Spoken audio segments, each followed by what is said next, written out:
Let's do this.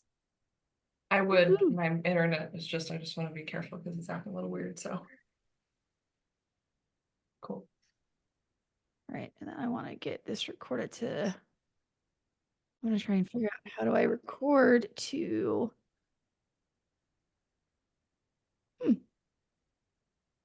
trying to record to my computer instead of recording to the cloud. Just might not be an option. Gonna All watch right. them clouds. Right. All right. Welcome, everybody. We're going to get started in about 1 minute. We still have a couple people signing in, and then we are going to get going. All righty. Da-da-da. All right. I'm going to give up here on figuring out how to get this recorded to the cloud. So life goes on. Okay. Spotlight. Spotlight. Add spotlight. Got that one going. And then Monica, Noah, or Richard, if you have a chance to record to your computer instead of the cloud, go for it. If not, no worries. Okay. And with that, let's get this party started. Welcome everybody. Thanks for joining us on our holiday hustle webinar. We definitely have been feeling consumer spending's been a little weird this summer, and I think a lot of brands are starting to get in the holiday spirit and really starting to think through their holiday plans. And over the years, we have discovered that the brands that start their holiday planning now tend to fare just a little bit better than the ones that wait till the last minute. Go figure. So today is all about just having a little bit of fun, talking about some holiday ideas and strategies. If you got questions throughout, I want to offer you can either send it via chat or the Q&A. Either option is totally fine. If you want to chat them directly to me, I'll make sure we either get them answered as someone's talking, or we'll make sure we could have some time at the end to cover them. And then Q&A, same thing. So whichever one you're the most comfortable with, feel free to use that. Also, just for a little bit of fun for our webinar, we are doing a giveaway.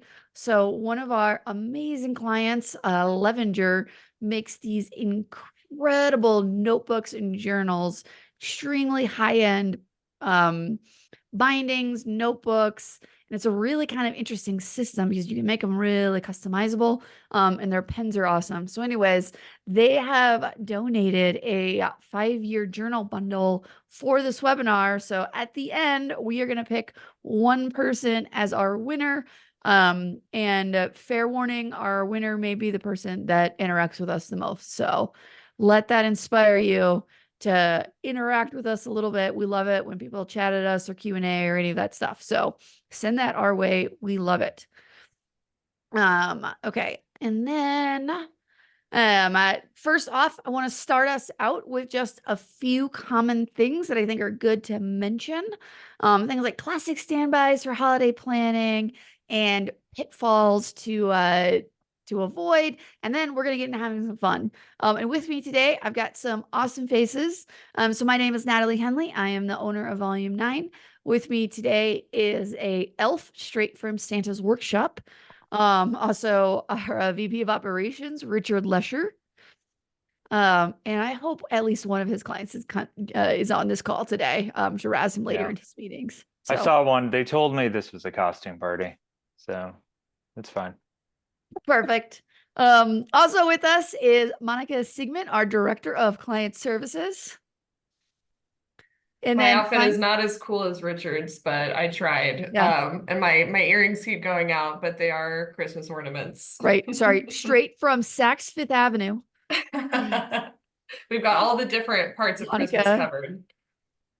And then finally, we have Noah Hester, one of our awesome digital strategists who apparently thinks Christmas and the holidays is all about sports. So yeah, hockey, cold, right. Christmas. It's the same thing. Do they play hockey around Christmas time? That's probably true. Yeah, definitely. I'm convinced. Perfect. Hey, that's what I do. Okay. All right. Well, let's get off here. Let's just talk through a few classic standbys. So when you're thinking about holiday planning, There's a few good things just to have in the back of your mind before you start putting a bunch of ideas down and executing stuff. Thing number one to keep in mind is this starts earlier than you might think. And it's really important to have an early, a mid, and an end game plan because consumer behavior, what people are looking for, how they're spending changes dramatically throughout the holiday season. So thinking about what's our plan all the way into October, what's our plan around Black Friday, and what's our plan after kind of shipping is no longer an option and we've got to figure out how we get those last minute shopper budgets. So make sure you've got kind of a plan throughout. It's not just sort of one static plan or one static offer. You want to really think about how are we changing throughout the holiday season. Second, we've got some key dates for you, and we will send these slides out afterwards as well as the recording to everybody that registered. So you will get a copy of this.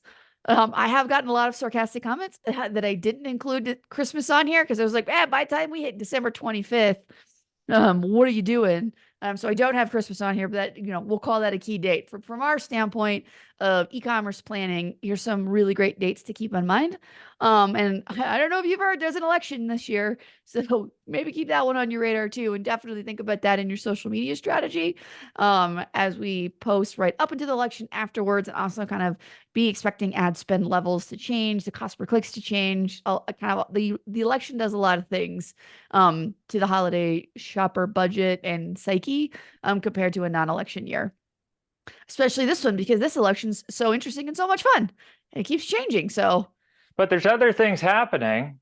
So I'm just waiting for all the Slack messages of Natalie's talking about the election again. let's talk about politics.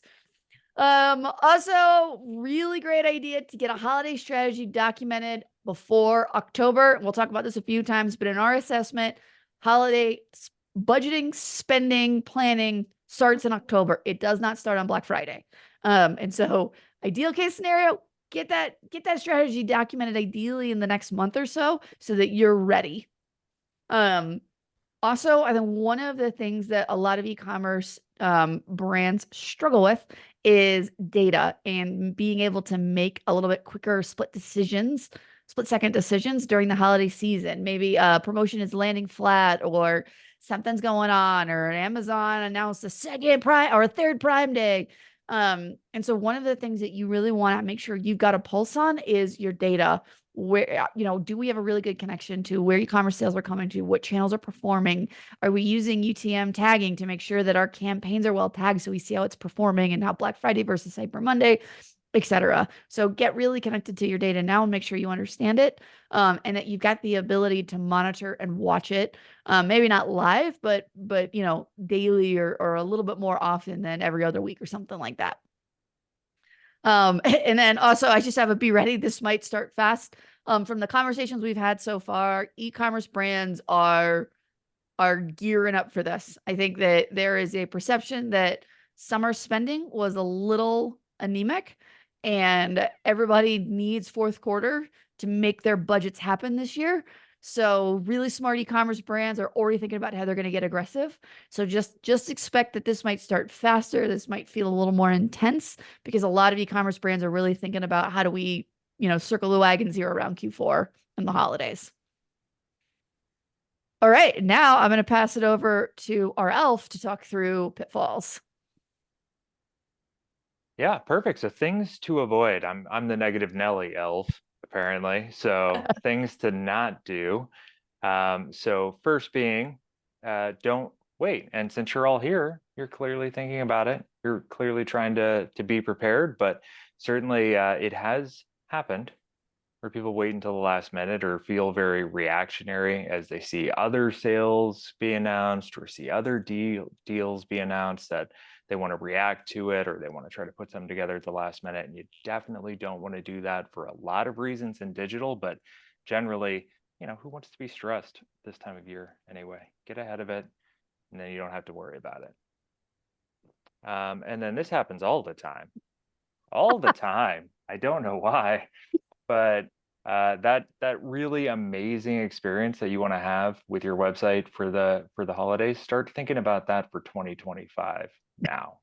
But relaunching your website right before the holidays is always going to be ill-advised, even if you have someone like me saying, I'm sure it'll be fine.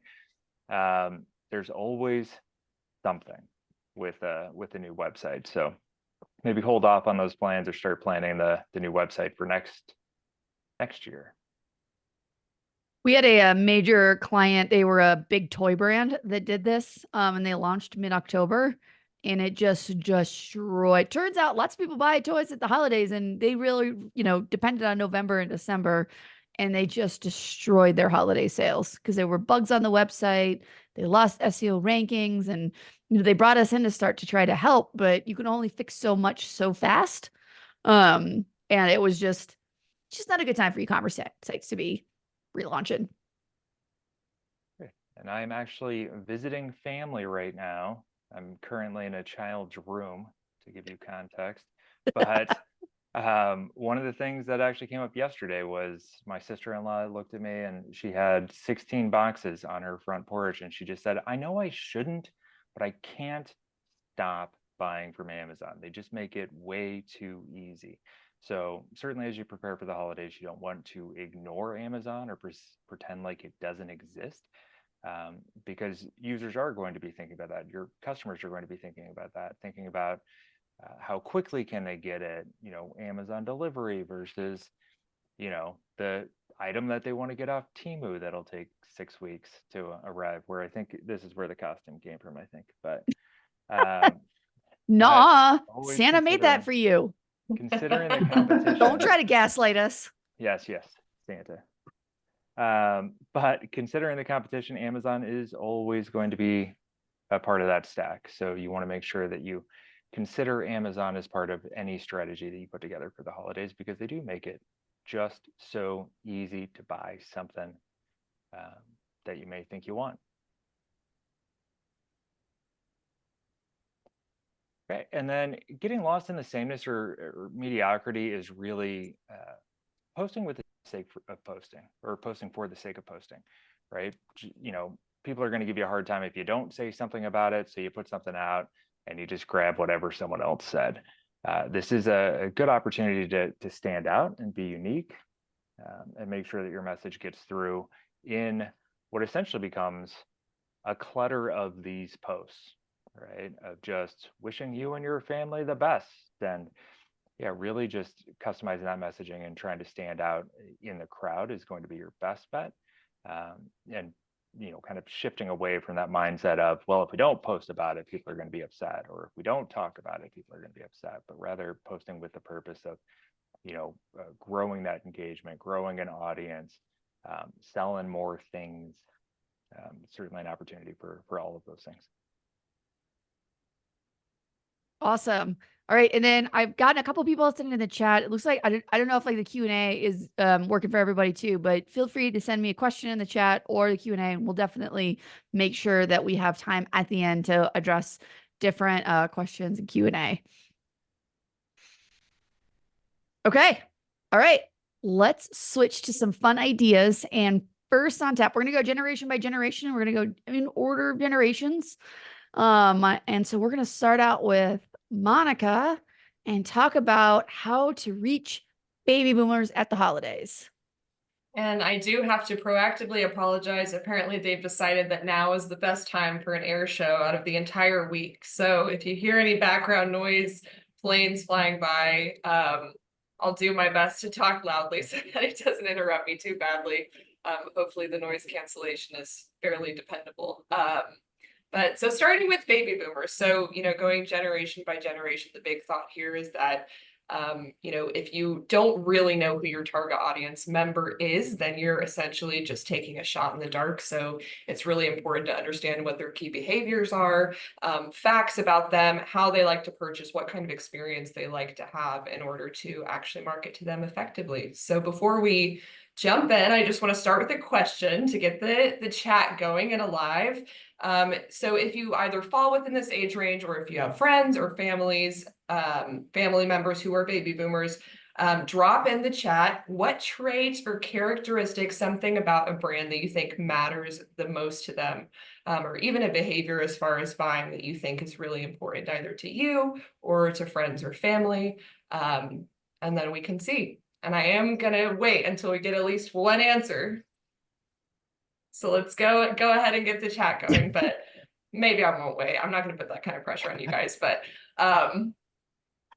okay, so while you're thinking about it, let's go ahead and start talking about it. So starting with just a few interesting facts about them. So number one is they're super, super tech savvy. So I know there can sometimes be the perception that maybe they're not as tech savvy. There are certainly other generations that spend more time online, but baby boomers absolutely are online, and 82% of boomers use social media alone. And not only are they online, but they're taking action online. They're making purchases online. And then again, just some more interesting statistics that 58% of them are more likely to click on branded social media content. So, you know, we'll talk a little bit more about millennials and Gen Z, for example, and there's a little bit more with those generations about the type of content. But I think that generally baby boomers are ready to trust in brands as long as they feel that the message is aligned with them. So they will click on that branded content. Another thing, very important, they are big spenders. So they have a very, very large collective buying power. But you know, not only do they have a lot to spend, but that doesn't mean that they're doing it willy-nilly. Again, we'll talk about some other generations where impulse buys are a little bit more common. But with baby boomers, they are very selective. So they are very conscious of what's going on in the economy, of things like election years, you know, things like recession, anything that could impact the way that they buy. They're very, very conscious of that. So they're doing a lot of research with your brand before they're buying. Okay. And then a couple other key behaviors about them. They do have strong product quality and service expectations. So there's a little bit of overlap here as far as baby boomers and the silent generation, which is more that 78 to 94 age range. But there is a lot of overlap in terms of what they value. They value practicality, they value dependability, and they want you to be really upfront, not only about how to use the product and why the product is good and worth investing in, but what the pricing is. And the thing about baby boomers is while they are online, still the larger majority of them do, they do enjoy the in-store experience over the online experience. And so with that comes the expectation that the online experience that you provide for them is going to mirror that in-person experience. So it's something to kind of always be keeping top of mind as you're optimizing your website, as you're, you know, putting out content on social media channels, that they really want to feel that familiar in-store, in-person experience as much as possible, bridging that gap between the in-person and the virtual. And another thing to note here is that hyper-personalization and correct brand tone is key. Again, you know, with any generation, and really whoever you're marketing to, if you don't have a good understanding of what matters to them and the way that they like to be talked to, then your message is probably going to fall flat. So just making sure that you are really dialing in on your brand tone and understanding what that messaging is that's going to resonate the best. And then oh yeah, go ahead. That's a really good point, Monica. I remember years ago, I worked in a market research firm and we discovered something really important, especially with baby boomers. So they hate it when you say this product is for seniors. They are very unlikely to purchase if you're like, we made this remote for seniors. Right. But they are way more likely to purchase if you go, hey, we have a senior discount for this product. So understanding that nuance there on this generation and things like that, I think can be really critical. Absolutely. Yes. And I think, you know, that goes into their, you know, brand loyalty and why they choose to be loyal to brands. I mean, not only are they really enticed by, you know, incentives and getting rewarded, but they want to know that brands actually have their best interests in mind. They want to know that, you know, while, you know, they are aging, that this brand is I care about you. I know what matters to you on a day-to-day basis. I understand the need for you to feel empowered, the need for you to be educated and to know what your options are. And that just really comes across in the companies that they decide to invest in. And one, really interesting characteristic about baby boomers as a whole is that other generations are, we are in the age of Amazon, and people are a little bit more likely to just kind of wherever the price is right, or the impulse buy, or the new thing that everybody's excited about. Baby boomers very much want to have their brand that they are loyal to. And once they get their brand in mind, they're like, I don't want to switch unless, come hell or high water, something happens. And I know that even thinking about my own family members, they're like, this is where I go for this specific thing. Or I love Costco. I will not shop anywhere other than Costco. So, they really are loyal once they become an advocate of your brand. And then just a quick example along those lines, and to echo Natalie's point about just the messaging and how it's super important. So Toyota is an awesome example of a company that has historically targeted baby boomers. This is their Venza campaign that I believe launched back in like 2011. But the big thing here is that this was a commercial where the adult daughter was like, my mom hasn't been active on social media. What's she doing that's more important than me? And the message that her parents, who were baby boomers, were out. I think in this case, they were mountain biking. They were engaging in activities that they love. So this is a great example of, messaging and tone being on point, speaking to the aspirations of baby boomers, showing that they're, they have their own lives and they're active, and it's empowering, it's uplifting.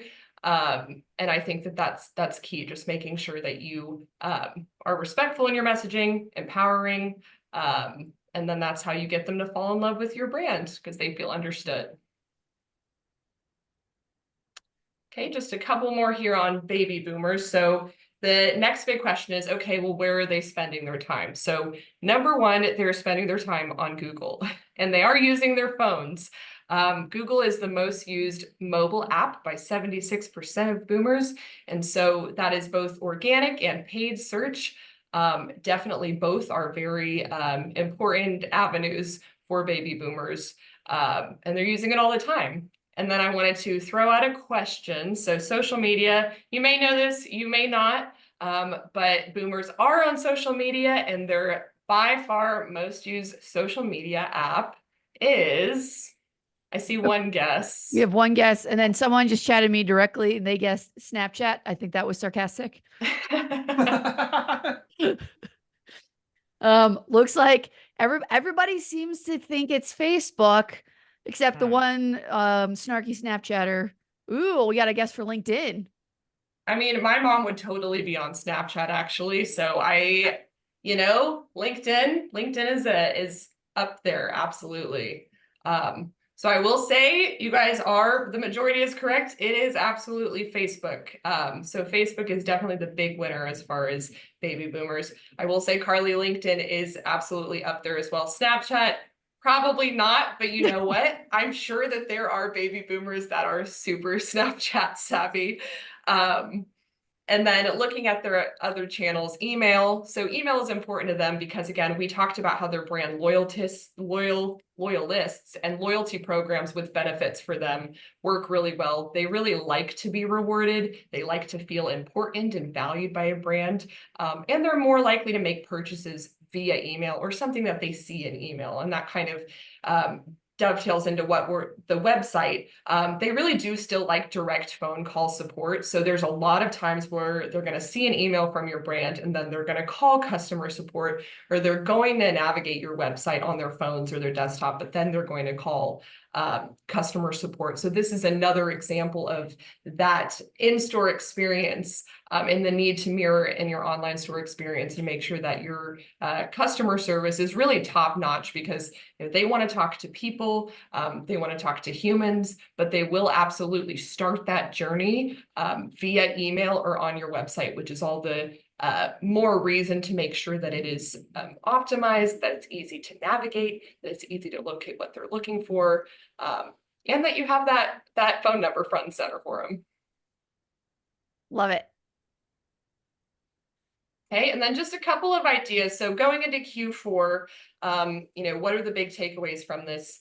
Prioritize email. So play up the exclusivity, make them feel rewarded as you're going into Q4. Consider not just, a one-time email blast, but think about a drip campaign. Think about, what discounts can we offer for longtime customers to reward them? If we're trying to get new customers into the funnel, what kind of incentives will make them want to subscribe to this email newsletter? What's going to make them come back? What's going to bring value to them?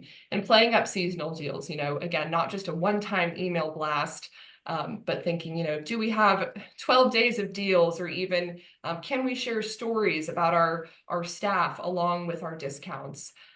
Just making sure that since we know that we're getting that engagement on email, that we're leveraging that as a tool.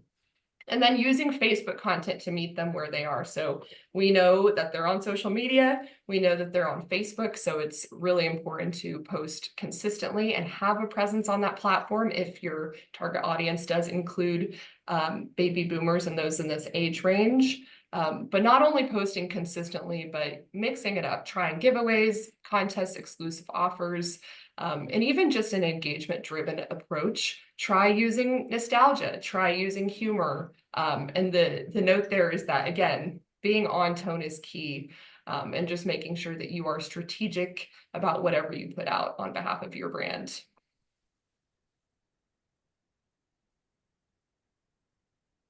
And then just a couple more. Embrace the popularity and demand for video content. Make sure it's easy to consume. Make sure that there are straightforward product or service how-tos, before and afters.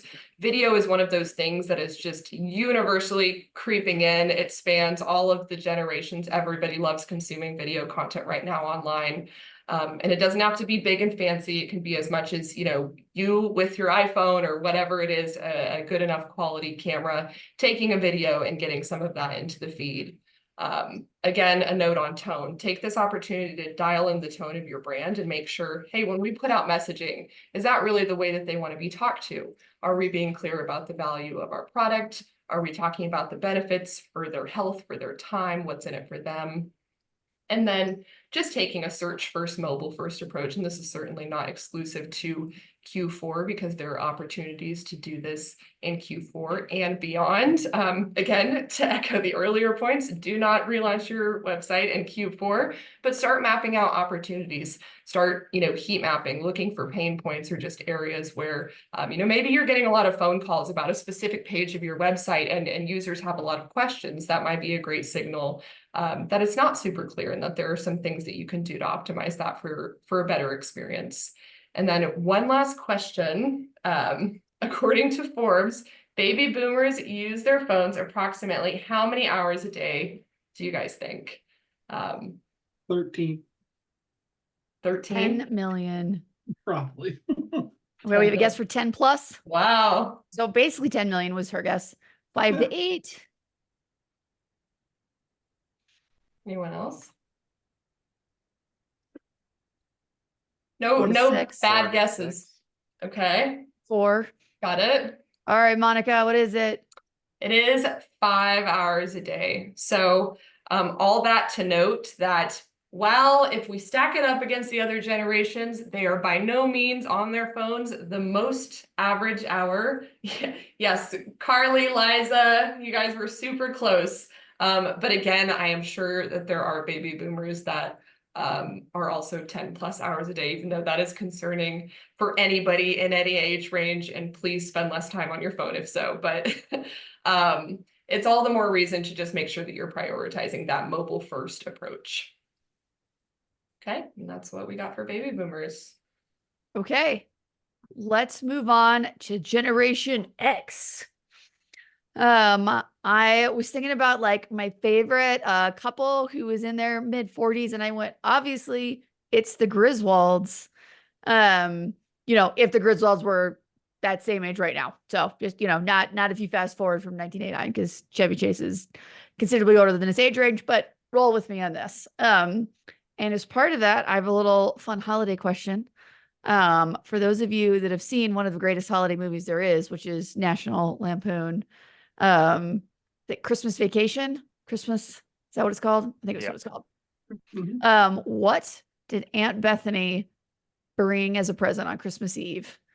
And Monica and Noah, I will let you guys play as well. Richard has a habit of knowing all of these great trivia, so he's got to wait. Obviously, they show this every year at the North Pole, so he's got to give it a minute before he gives us the answer. Popular. I just saw this one for the first time. I think it was last year, and I can't remember. Daniel says her damn cat. Thank you, Daniel. Well done. She brought her damn cat to Christmas Eve. Surprised That's I didn't it. know that. I'm surprised I didn't remember. That was good. Wow. All Daniel right, crushed here's it. some fun facts about Generation X. One, they're less thought of than the other generations because there's just not as many of them population-wise. Baby boomers is a significant number of people. Millennials is a giant generation. And Generation X is right in between. But even though there's less Gen Xers, they spend more than any generation. And so as you're thinking about holiday strategies, is if you have a product that really matches well with this generation, just know that these are the spenders. So this is a great way to get those holiday dollars. It's kind of interesting. I think a lot of companies think about engaging in social issues because that's what today's consumer want. Majority or a good chunk of this brand, the biggest out of this pie, actually said that they don't think companies should engage with social issues. And when they're looking at products, they value quality and value over other things. So they're probably less likely to buy an elf costume on Temu and more likely to get a hand embroidered one directly from the North Pole. And I think the biggest thing to keep in mind is this generation, more than any generation, shops in October. They have the biggest percentage of this generation get started in October. So again, back to that, your holiday season probably starts sooner than you think that it will. In terms of usage preferences, words. Facebook and YouTube, probably no big surprises there. Preferred internet device, mobile. I think this is interesting where they find gift ideas. These guys are still really into physical retail stores. And then really big into online marketplaces like Amazon, search engines, and then social media trailing it up. So when you're thinking about your strategy, you might not want to ignore social media, but you might want to think, let's make sure we're maximizing our other channels before we go gangbusters on Facebook and YouTube. Okay, so a few fun ideas for Generation X. My first idea for you is go big in October. I think especially this year, a lot of brands are already thinking this way. Let's get those holiday dollars before somebody else does. So Amazon is notorious for having a surprise second Amazon Prime Day sometime in October. They haven't announced when that is yet, but that has started to become the unofficial kickoff to the holiday season. And just like Amazon, maybe consider having something that feels like a pre-holiday sale in October. Maybe a special deal, really live it up. Make a big deal out of something special in October that just your brand is doing for your brand loyalty lists. And really kind of do it up a little bit earlier to capture more of this generation when they're starting to spend. Idea number 2, really focus on the quality. So this group, yes, they like deals, but to them, a deal is a discount, but a really good value. They don't want a discount on a low quality product. They want a small discount on a high quality product. So when you're thinking about your kits, your promotions, really think about how do we get quality across.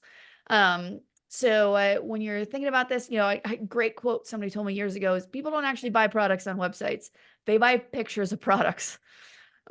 Make sure that your imagery is high end. You've got great video. You're using great descriptions and great language.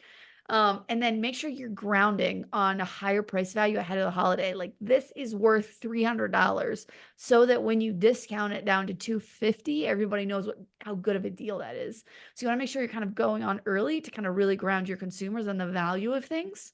And really think about like what kits and things can we feature to really show, man, you're getting a special deal. I think about a little bit like my mom on this one. She loves Estee Lauder, and at the holidays, they make this really premium holiday makeup kit. and she gets it every year. It's still very expensive, but the perception is that she gets really high quality products that are a lot cheaper than if she had bought each of them individually. And even in the kit, she doesn't always use everything, but she loves getting this box of really high quality stuff under the Christmas tree. So we're thinking about grounding your audience and really promoting that quality.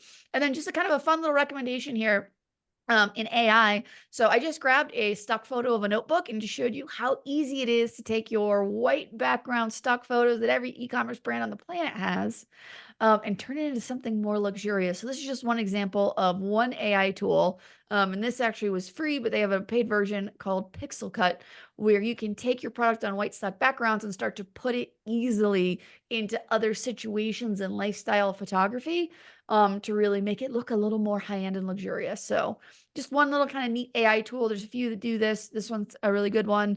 And it could be a really fast way to start going through and be like, ooh, let's start making sure that everything looks really high end. All right. And then idea number 3. This is one that I know a lot of brands get really trepidatious about, because it's hard to offer. But more and more consumers are looking for free shipping. And in fact, 57% of Gen X, so 57% of the generation that spends the most and values quality the most, gets driven to make a purchase if they can get free delivery. So find a way to bite the bullet, ground the pricing higher, work free shipping into the pricing, whatever you got to do, consider a free shipping day. But this audience, if we really want to grab those holiday dollars, really, really value free shipping. Even if you have to do a lower discount in order to offer the free shipping, or if you only offer free shipping on a few specific things, really find a way, if you can, to work free shipping into the mix for this generation. All right. And with that, I'll pass it over to Richard to talk about everybody's favorite generation, millennials. Indeed. And how typical of the older generations to take all the time and leave us with scraps. But the bitterest of generations, as an elder millennial, I both love millennials and get annoyed easily by them. So this will be interesting. So as we look at really the behaviors of millennials online, it's a little bit scattered. But one of the things that I stand behind wholeheartedly is 73% of millennials buying things for themselves. I tend to get more stuff for myself than I do for others around the holidays. And starting shopping before December 3rd, probably not that much further before December 3rd, but shopping during Black Friday. So there is certainly a deal conscious component to millennial spending. And then probably the most predictable and hilarious stat is 86% of millennials blew their budget and overspent last year. So I'm not going to say that that's true of me as an elder millennial. I'm totally more financially responsible than that, but could have. We don't know. I mean, somebody Blew it paid all for. on an elf costume. That's right.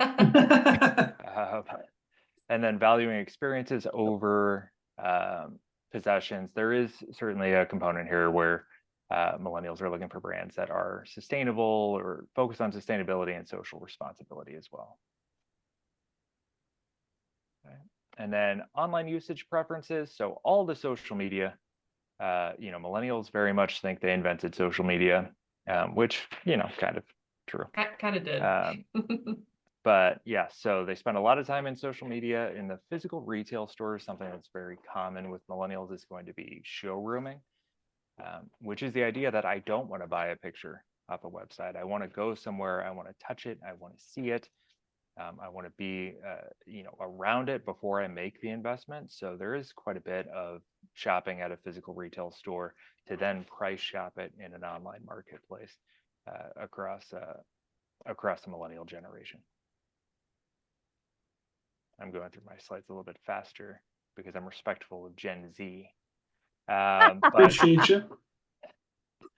Authenticity. So as we were putting together the slides, really authenticity in millennials has just become a meme at this point of, you have to be authentic with millennials. And of course, we talk about how millennials are price conscious and they're, complaining about inflation or high rates, but then they also overspend. So there's two sides to every coin with millennials, and authenticity is an interesting one where millennials don't want to be marketed to with the idea that there is this thought of, we invented social media and now we're marketing on social media. I won't fall for it. And funny story on this little chopper here, which if you spend any time on Instagram or TikTok, you've probably seen a billion times. And I have been influenced where I thought, boy, I really want one of those. Like, I don't know why. I don't cook all that much, but it just seems so darn handy.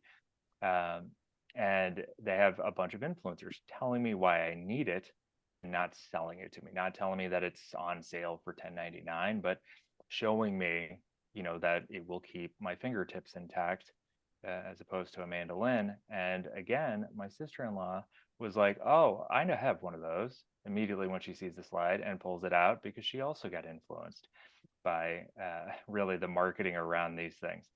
But telling versus selling, and one of the great things about especially millennials in the creator space is that they are willing to be authentic for you for a price, but really saying, hey, if we were to stand up this product and dice some potatoes, it's not going to feel authentic, it's going to feel salesy, but using micro influencers or user generated content can be a great way to work in more of that messaging that feels more authentic, that focuses on telling someone why they need your product and not focusing so much on price point or sale. And obviously, I need this French fry machine. I mean, it's incredible. I used it last night. It seems like the least efficient way possible to make French fries. Like, it's Yeah. going to take up a lot of counter space. It's fantastic. I'll make a video and then I'll send it to you, and then you'll buy one. See? Only if it's authentic. The other piece that we know about millennials is that they do prescribe a personality to brands. As far as just, I really like this brand because they stand for something, they do something. One example is Bombas, who really took off with the buy one, give one approach, where when they first started, and I think they actually started on Kickstarter, but their initial approach was to give a pair of socks to someone in need for every pair of socks that were purchased. And that's certainly helped create that connection, that personality for the brand that millennials certainly attach to, and build that brand loyalty. It doesn't have to be about charitable giving or philanthropic needs. There is certainly room for charm and wit, where we have your Wendy's of the world. There's a lot of examples, especially on social media, where brands are willing to push the limits a bit, have more fun, joke around. And inherently, when you think about Wendy's online, you're thinking of really snarky, hilarious, but you're ascribing that personality as if they're a person. So personifying the brand to a certain extent and helping establish that trust with the end user. I want to buy from someone I know or from a brand I know and trust. And part of that's going to start with, either A, creating a personality with charm and wit, or B, looking at other ways to create that sustainable approach to products or charitable giving. But making sure that the size of your brand matches your offline presence is a key component too. Part of the thing with millennials, which we'll get to on the next slide, is going to be impulse purchases. Just be there, because when I'm having a really stressful day, Natalie's yelling at me, telling me I'm not good enough. I never yell at you, Richard. Right. Perfect. We got this on recording to the cloud. I wouldn't yell at you if you didn't make me. But okay. Well, so immediately I'm going to stress buy after this. I'm going to buy something. So just being there is half the battle, right? Of just being there when someone is stressed, because stress has a way of changing a want to a need. Where there are items that I have on my wish list that I've said, I'll buy those when I have more money. I'll buy those after the next paycheck. Then I have a really, really stressful day and I decide I absolutely need it. It gets delivered a day later because I bought it on Amazon because I needed it. And then it sits in a box for 3 weeks, right? Like, but if you're already here, really pointing to that impulse buy. So even tying to, hey, we know that people need this, but they might also want this, right? People are going to be in that mode, and focusing on how products make people feel as opposed to what they do around the holidays can be really important, because this is a stressful time of year. The happiest time of year. Santa paid me to say that. But it can also be stressful. So Really stressful for elves. putting items that people may want that can turn into a need across the site, across promotions, can help certainly with average order value, but really pushing those products that are on people's wish list at this time of year, and being there when they go looking, being there, being display advertising, the website, Facebook posts, right? Being heavily active around this time of year is going to help with that, just the presence. Yeah, and now they saved the best for last here with, everyone's actual favorite generation, Gen Z, of course, my own generation, unfortunately, but let's talk about some Gen Z. Let's get into some. Unfortunately. I mean, I know you guys are all rolling your eyes. He had to throw in some he wanted to throw in some humility, even though he didn't truly feel. He was like, unfortunately, just to cover his bases there. But yeah. Okay, Ever humble. So a couple interesting facts. So very similar to Millennials, that authentic brand, it is very, very important to Gen Z. And authentic in the sense that, we actually feel a real connection with the brand, not that just the brand is trying to sell to us. We feel a part of their community, a part of, what they do. And so kind of within that, also kind of trying to align with our values there. Sustainability, that's something that Gen Z is known for, being all for sustainability. So if you have any sustainable practices, sustainable boxes, eco-friendly things you're promoting, if you have that or can find a way to input that into your marketing for the fourth quarter or into your products, I mean, Gen Z is willing to pay more for it. And I think that's something really important to note there. We also are psyched to shop on Black Friday, which is not always true of every generation, but Gen Z is pumped. We love to shop on Black Friday, and we cannot wait to shop on Black Friday. So a couple things definitely keep in mind when you're going through here. And some key behaviors also. You definitely need to make sure you know that we research online, but we also like an in-person shopping experience. So we're kind of similar to the boomers in this sense that, we shop online all the time, constantly, because we have this internet device in our pockets 24/7, in our hands 24/7. We also love going in person. You've seen malls start to have a resurgence, starting to come back a little bit. It's because Gen Z, we love to go. We love to try items on, touch them, feel them, see what they actually look like in person. It's a big deal. So having both the presence online and in person is essential if you want to reach Gen Z. And part of that online presence is social media, everyone's favorite thing to talk about. But we use social media to purchase quite a bit. And if we see a brand on social media, it helps influence us to actually want to buy from you even more. So having this almost omnipresence, which I talk about a little bit more on this next slide here, is really essential to reaching Gen Z. I mean, if you look where we find our gift ideas, everywhere.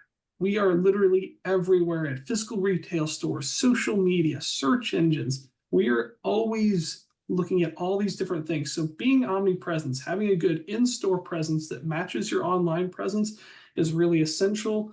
If you're kind of looking at some social media platforms that, are our preferred platforms, video first, like YouTube, TikTok, Instagram, starting to get there, but also those platforms where we can start to build a connection, like Snapchat, and this also kind of I'd say Instagram as well. So again, video first platforms, along with where we actually kind of can start to feel a connection with the brand.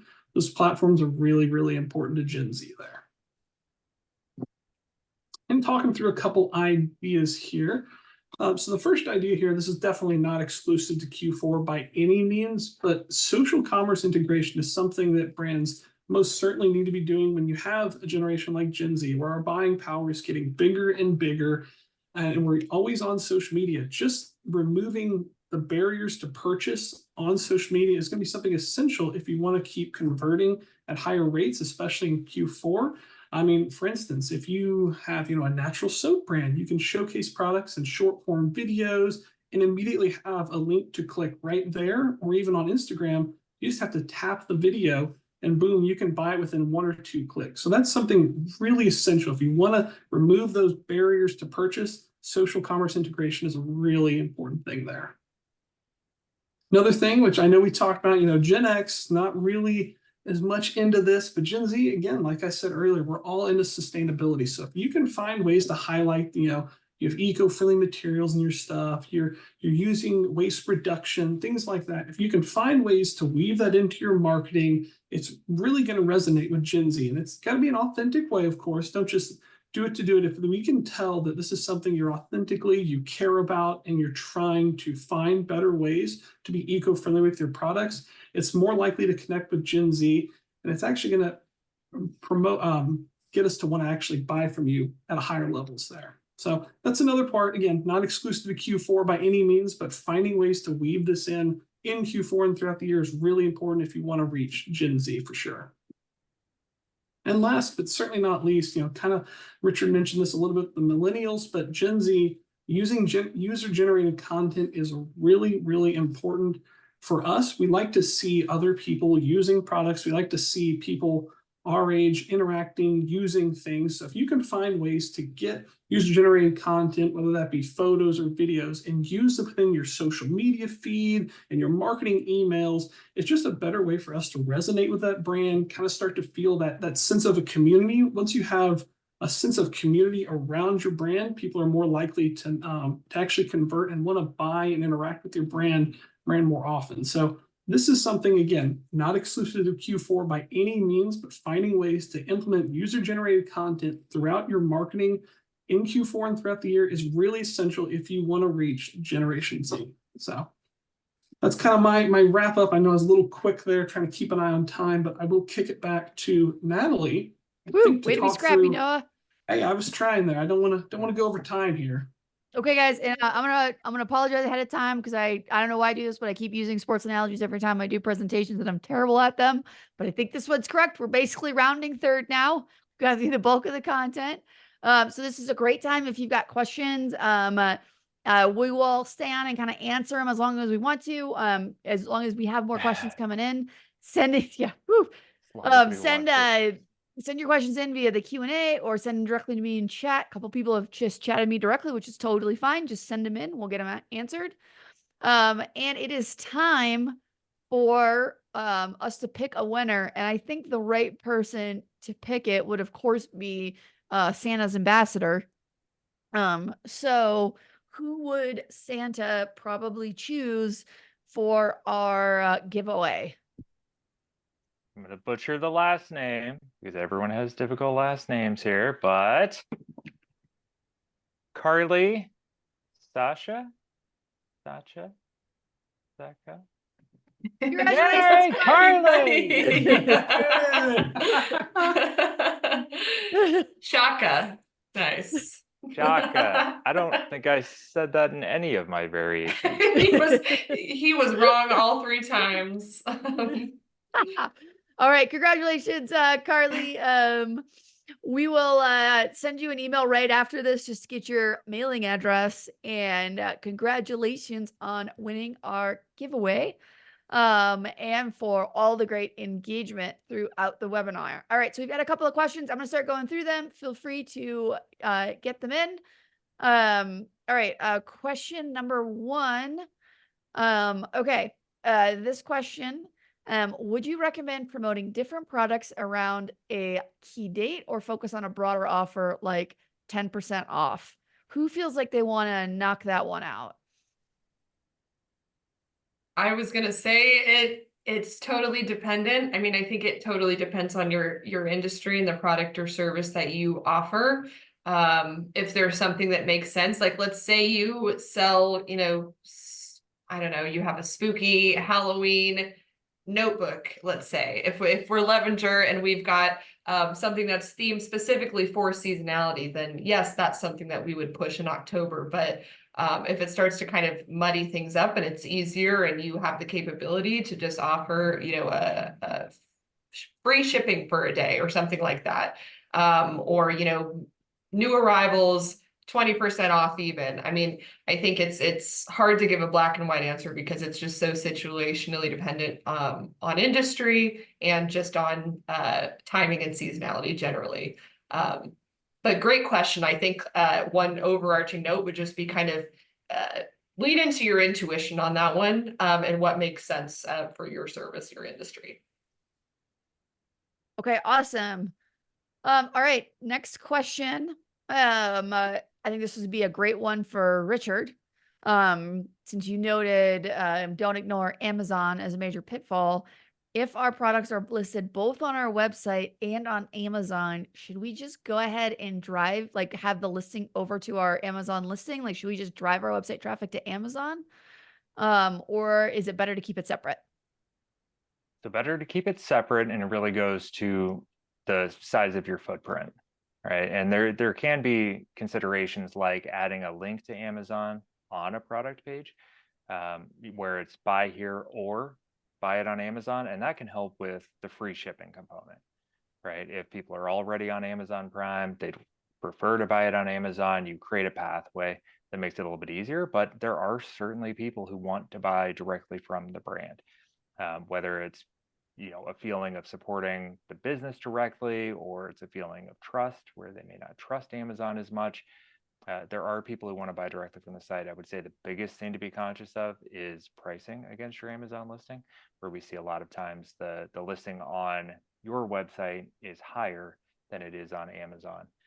You still want both experiences, certainly for the ability to make a larger margin off of the website, which is generally going to be the case.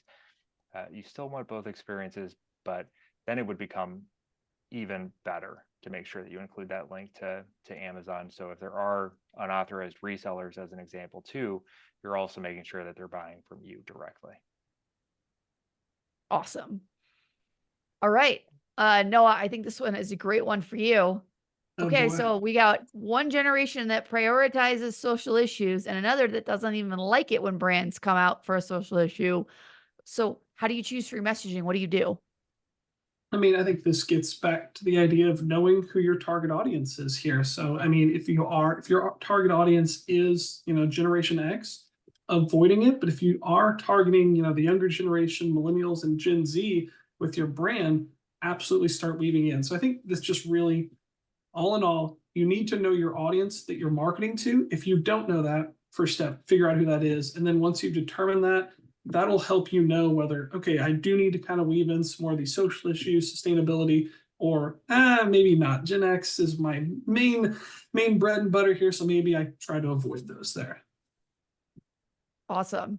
And then Monica, I know we've had some clients that have sort of skirted or like dealt with issues like this with things like boosting strategy and targeting. Any insights for a brand who's maybe got a social calendar and, we've got some posts to one generation versus another. Like what can we do about that? Hey, just as it pertains to boosting specifically. Yeah. I think, your organic content strategy is one piece of it, but boosting strategy, absolutely. I think building that out in a way that you can understand what your different audience segments are so that you can make sure that the message is getting to the right place.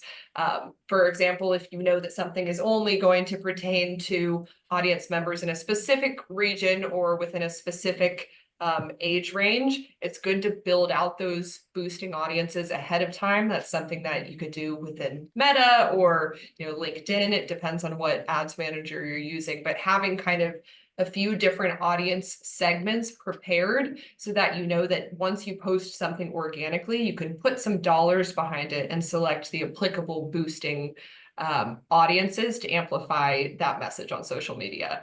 Does that answer your question? I know we could kind of really get into the weeds there. So yeah, no, that's great.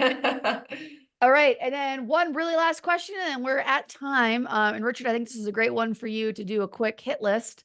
If you have to relaunch your website in early or mid-October, any advice on how to minimize the fallout? Yeah. So if you have to, I will argue with you as to whether or not you truly do, but if you have to relaunch the website, you definitely want to make sure that you're considering your URL structures, are going to be the most important. Trying not to change them, but if you do have to change them, the biggest consideration with a new website is 301 redirects. And that's just basically telling Google you moved. Here's the new URL versus the old one. That is the biggest consideration when you launch a new site. But the other thing is avoid the urge to delete everything, because when people get to a new website, they always just like, well, let's just clean house. I don't know if we want 100 blogs on the new website. Let's just delete them. Don't. Keep them. You can consider deleting them after Christmas or after the holidays, but don't delete them as part of this. Try to keep it as fundamentally the same as possible from a content and URL perspective. The fewer changes you make, the more successful it will be. You can make the changes on the new site after the fact. Awesome. All right. And with that, we are at time. Thank you, everybody, for attending our webinar. Thanks for all the great questions and with engaging with us. And again, congratulations to Carly as our giveaway winner. We enjoyed putting this together. We enjoyed spending time with you guys this morning. If you have any follow-up questions or need any help with the holidays, you know where to find us. Feel free to holler our way. We're happy to chat about your holiday strategy or look at things with you.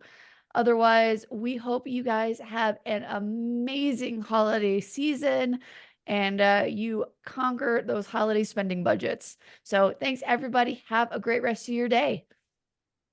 Thanks. Thanks all. Thanks, everyone.